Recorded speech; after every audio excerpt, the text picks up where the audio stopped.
Di satu masa di bumi ini hanya ada 3 negara besar, yakni Oseania, Eurasia, dan East Asia.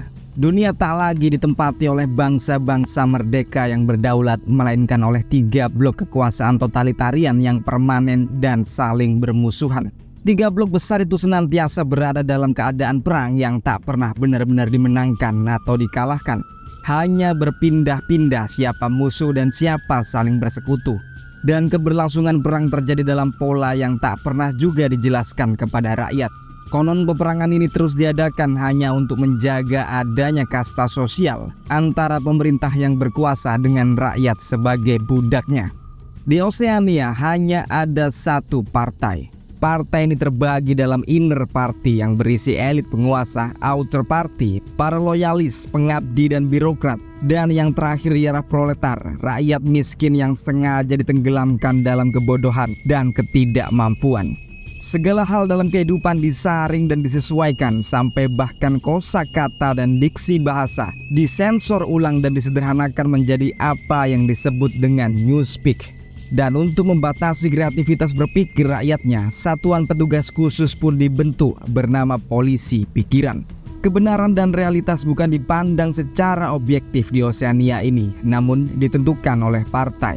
Cinta diubah menjadi fanatisme, keluarga diubah menjadi sistem pengawasan 24 jam penuh.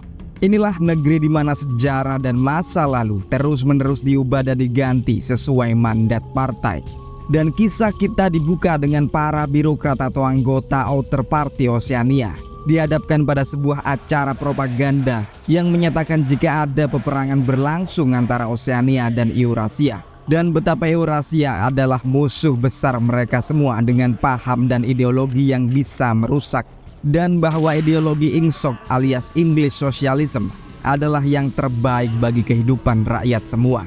Mereka pun diajarkan kebencian pada seseorang atau sebuah entitas bernama Emanuel Goldstein yang dianggap musuh besar pula bagi negeri ini. Meski tak ada yang benar-benar tahu apakah Goldstein ini wujud yang real dan nyata atau hanya alat partai untuk dijadikan sarana penyalur kemarahan dan kebencian serta keputusasaan rakyat.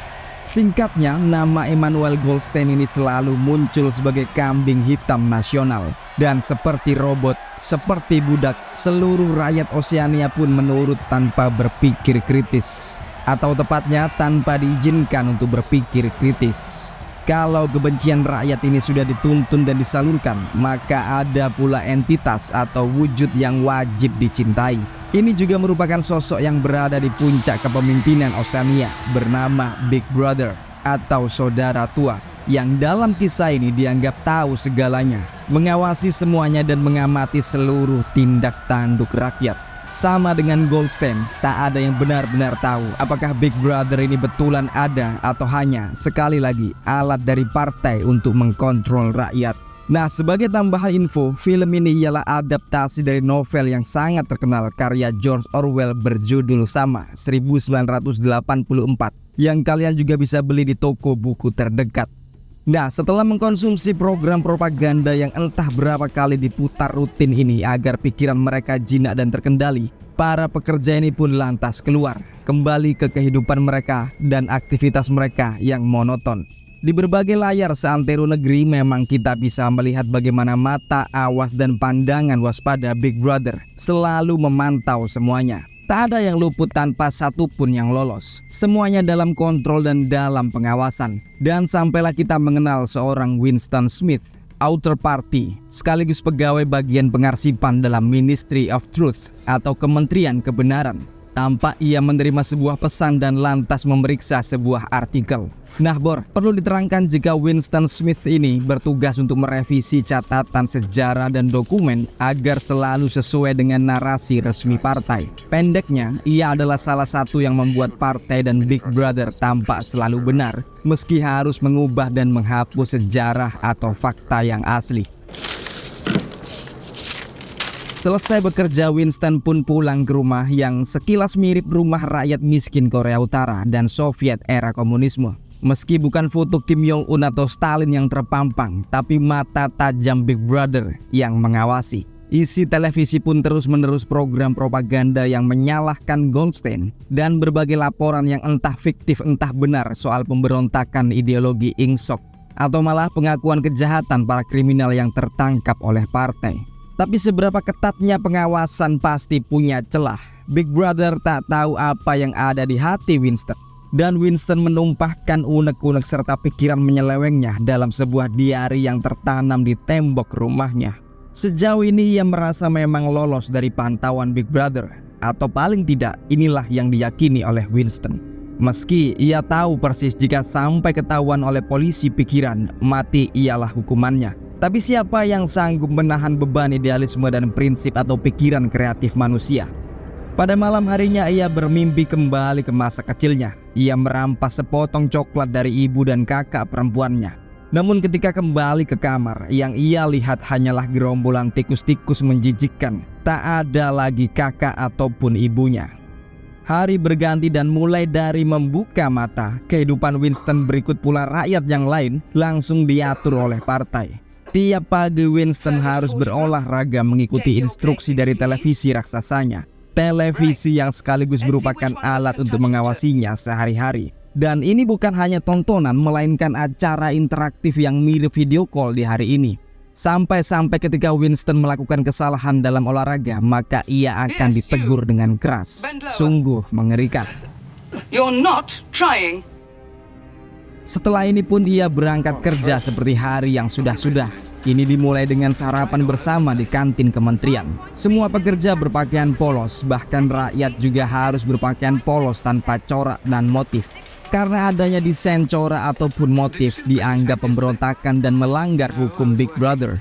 Lantas, dia dan Sai membicarakan bagaimana peradaban mereka menghancurkan sebuah kata dan membuat kata yang baru dalam Newspeak, bahasa resmi Oseania. Maka dari itu akan selalu muncul kamus nasional yang baru yang memuat kata-kata resmi yang harus dipakai.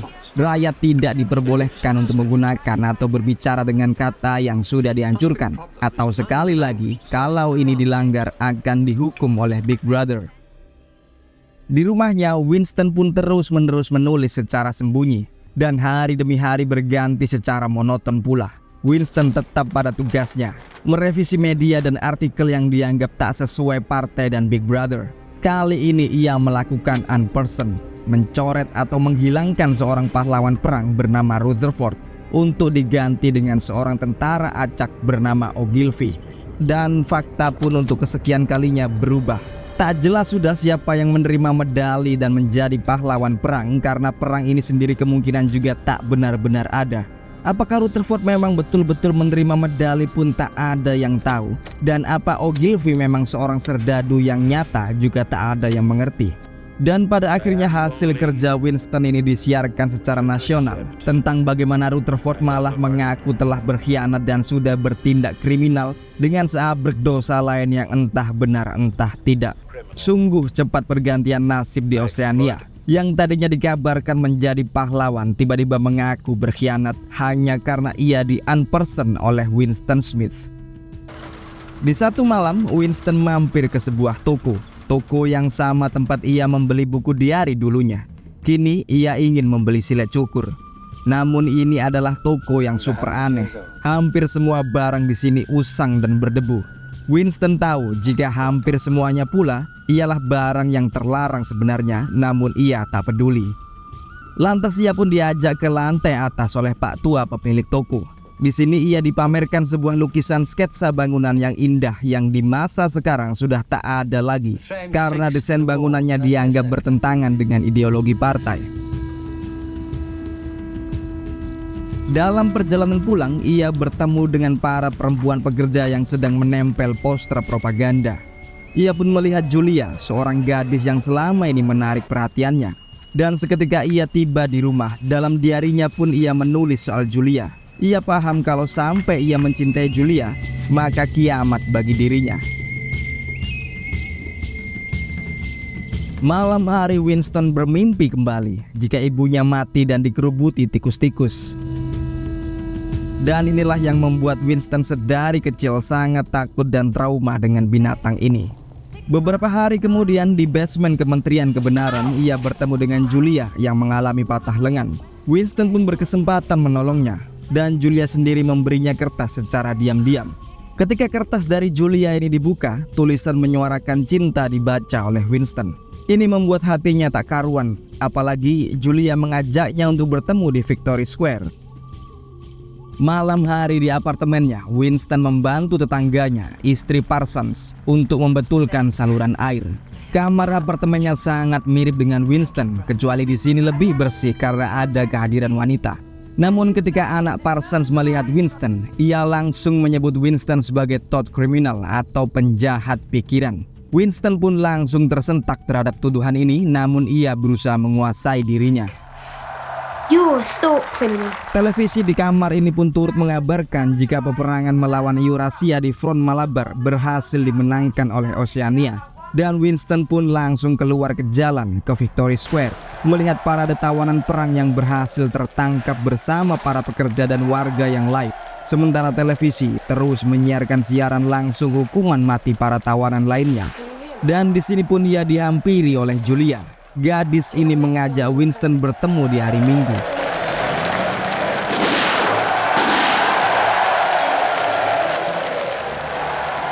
Maka di hari Minggu siang, Winston pun menaiki kereta ke tempat janjinya dengan Julia.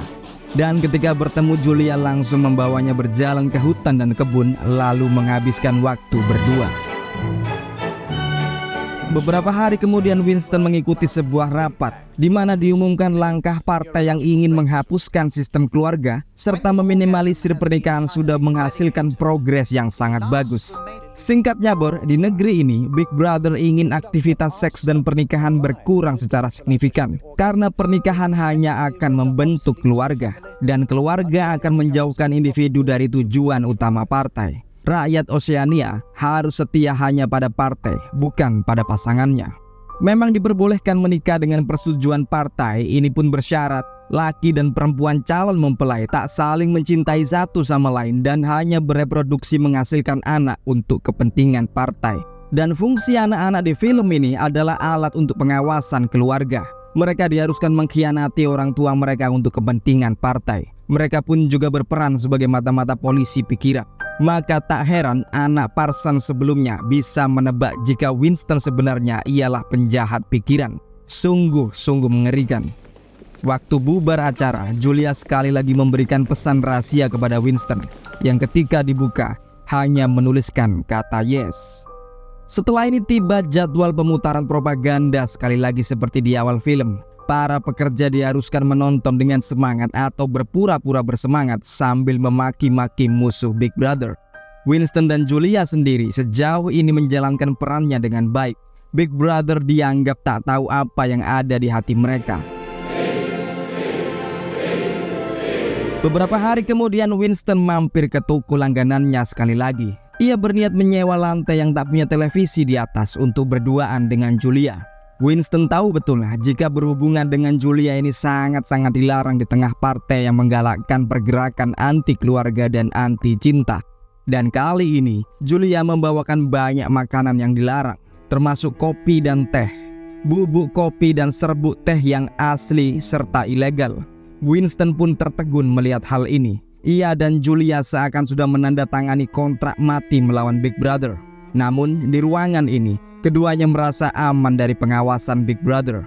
Dan kalau sudah berdua dengan Julia, ingin rasanya Winston bergabung dengan pasukan pemberontak. Namun Julia mengatakan bahwa bahkan pasukan pemberontak itu sebenarnya tidaklah ada. Demikian juga dengan Goldstein. Semuanya ini hanya akal-akalan partai. Hari-hari berikutnya ia masih bertugas di Kementerian Kebenaran, merevisi apa-apa yang akan diberitakan secara nasional, menukar pelaku, menghapus atau menempatkan seseorang ke tiang gantungan. Sangat mudah bagi Winston untuk melakukan hal ini. Tapi hari ini ketika ia pulang, ia ditegur oleh seniornya O'Brien yang mengatakan kalau Winston memakai kata-kata yang sudah tak lagi digunakan. Ia menyarankan Winston untuk membaca kamus Newspeak edisi terbaru. Ia bahkan menawarkan Winston untuk main ke apartemennya dan mengambil kamus terbaru. Winston pun tak habis pikir. Hanya kata, hanya diksi dan kosakata, kenapa harus terus-menerus diganti demi kepentingan partai? Di satu malam saat Winston akan pulang ke rumah, beberapa artileri datang menghantam.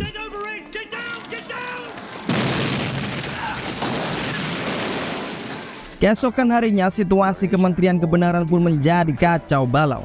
Semuanya sibuk mengarang dan merevisi, merekayasa apa yang sedang terjadi agar cocok dengan partai dan Big Brother. Sekarang disebutkan kalau Oceania sedang berperang dengan East Asia, dan Eurasia yang selama ini ditanamkan sebagai musuh besar malah digaungkan sebagai sahabat dan sekutu mereka. Winston pun terpaksa mengubah semua catatan sejarah tentang Eurasia, mengubahnya dari musuh menjadi sahabat, dan ini pun bukan pekerjaan yang mudah dan cepat. Sesampainya di rumah, Winston menuliskan dalam diarinya, kebohongan menjadi kebenaran, lalu menjadi kebohongan sekali lagi.